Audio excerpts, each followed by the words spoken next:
ये चाय देने आई थी। हेलो,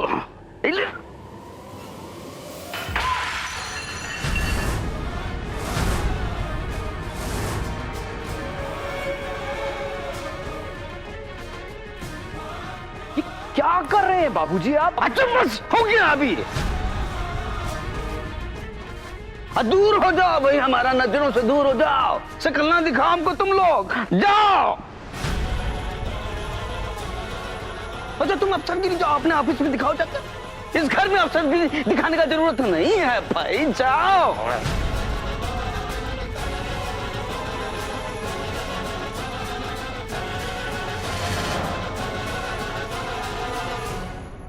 कौन अपनी बहू से इस तरह से बात करता है? कौन? किस लिए? सिर्फ एक कॉन्ट्रैक्ट नहीं दिया आपको इसलिए? सारी गलतियां आप पायल जी के मत्थे थोप दीजिए बस। अपने अंदर भी झांक के देखिए बाबूजी, देखिए किस खाई में खड़े हैं आप और किस दलदल की तरफ इस खानदान को धकेल रहे हैं आप। संतोषी, इसको बोलो जाए, ये शक्ल ना दिखाए हमको, नहीं हम बता रहे हैं कुछ गड़बड़ हो जाएगा। दे बेटा, चलो यहां से बेटा, चलो चलो।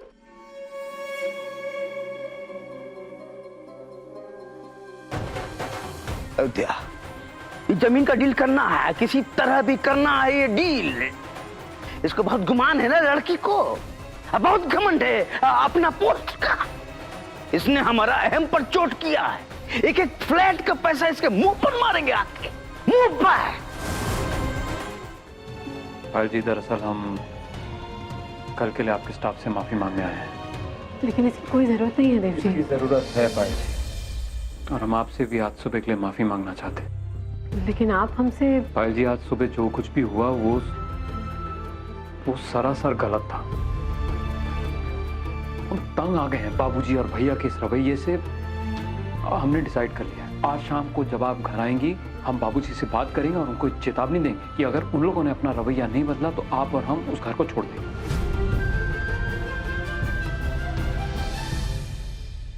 नहीं देव जी, ऐसे गुस्से का जवाब गुस्से से नहीं देते हैं। नहीं पायल जी, जिसको जिस भाषा में बात समझ में आती है उसको उसी भाषा में समझाना पड़ता है। बाबूजी को इसी भाषा में बात समझानी पड़ेगी, तभी उनको बात समझ में आएगी। देव जी प्लीज आप ऐसी बातें मत कीजिए।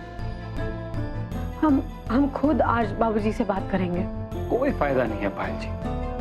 नहीं देव जी, हम समझाएंगे उन्हें, कोशिश करेंगे उन्हें समझाने की कि वो हमारी प्रॉब्लम समझने की कोशिश करें। हम आप सबको खुशियाँ दिलाने के लिए किसी भी हद तक जाएंगे। पापा भी कुछ ही समय में रिटायर हो जाएंगे। इस घर को हमें ही संभालना है।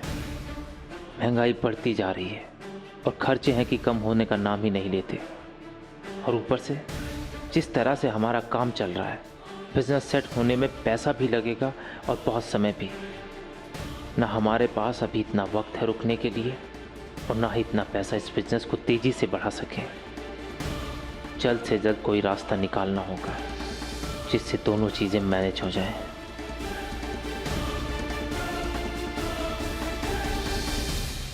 ये है शुद्ध देसी दारू। अगर तुम हमारा अवैध माल अपनी गाड़ी में डलाओगे, जो तुम एक गाड़ी का एक ट्रिप में पैसा कमाते हो, उससे हम तुम्हें 3 गुना ज्यादा देंगे, वो भी कैश में। लगता है अब यही एक तरीका बच गया है। पहले कभी किया नहीं। हर कोई ना कोई काम पहली बार ही शुरू करता है ना। और अब तो हम ये भी जानते हैं कि तुम्हें हमारे जैसे पैसे कमाने की सनक सर चढ़ चुकी है। अबे डर क्यों रहे हो? हमारे साथ रहोगे तो कोई दिक्कत नहीं होगी तुम्हें।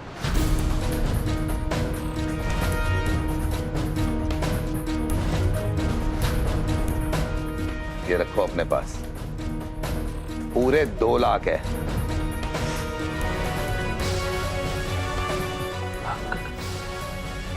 इतना सारा एडवांस? अब हमारे धंधे में ऐसे ही होता है। और हमारी एक बात सुन लो, इस खुशी को किसी की नजर मत लगने देना। ये वो अड्डा है जहां से हमारा माल सप्लाई होता है। तुम यहीं आओगे और यहां से अपना माल भर के लेके जाओगे।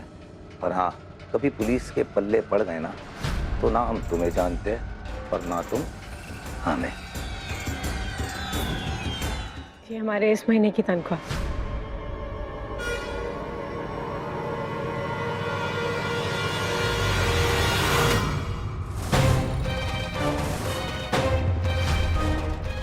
काहे ये तुम्हारा हिम्मत कैसे हुआ? हाँ? एक घर खर्चा के लिए अपना वेतन देने का कौन मांगा तुमसे, हमको बताओ। पर बाबूजी ये तो पहले ही तय हो गया था। तुमको क्या लगता है इतना सबके सामने हमारा बेइज्जती करने के बाद में तुम हमारे हाथ में वेतन का लालच दोगी? अगर लीजिए बाबूजी रख दीजिए, हम लालच में आ जाएंगे, हमारे साथ जो अपमान किए हो वो हम भूल जाएंगे। बहुत घमंड है तुमको ये पैसों का। घमंड अपने पास रखो, हमारे ऊपर सवार होने का जरूरत नहीं है।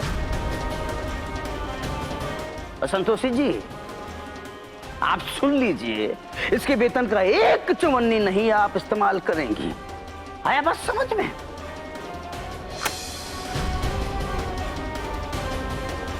वाह, ई का नया स्वांग रच रहे हो नटरू महाराज है? तुम्हारे जैसा बड़का लालची आदमी ई कमाओ वो उसे पैसा खाई लेने के लिए मना कर रहा है? फिर कोई नया परपंच है का? तुमको बीच में बोलने का जरूरत नहीं है, तुम बैठो चुपचाप। ए नटरू, ज्यादा जबान मत चलाओ, समझे? हम ही देवरानी जी जैसा तुम्हारा प्यार से बकवास और भाषणबाजी बर्दाश्त नहीं करेंगे। ये तो हमको पता है, पर ये बताओ अभी तुमसे कोई कुछ कह रहा है? अरे बोलने लायक मुंह में जबान रहेगा तुम लोग के तब ना। एक तो हमारा सारा माल ऐसे ही डकार के बैठे हो तुम लोग, और कुछ बोलोगे तो तुम लोग का राख लगा के जबान नहीं खींच लेंगे। रखो इसको। कहां से कहां बात ले जा रही? अरे तुम तो चुप ही रहो, तुम तो अपना बाबूजी का बंधुआ बैल ना हो। और हम ना बात कहीं इधर उधर नहीं लेके जा रहे, हम तो बस ये कह रहे हैं कि अगर ये नटरू ये देवरानी जी का पैसा नहीं ले रहा है, वापस कर रहा है, तो हमारा भी जितना दहेज भैया दिए थे ना सब वापस करो, तो कोई बेइज्जती नहीं होगा तुम लोग का। तुम्हारा दहेज तुम्हारा भाई का एक एक पैसा गिन के वापस कर दिया जाएगा। परेशान ना, तुम्हारे दहेज का एक चवन्नी घर में रहेगा, ना इसका वेतन का एक चवन्नी घर में रहेगा। अब इस घर के मर्द अपना ताकत दिखाएंगे। चलो अयोध्या।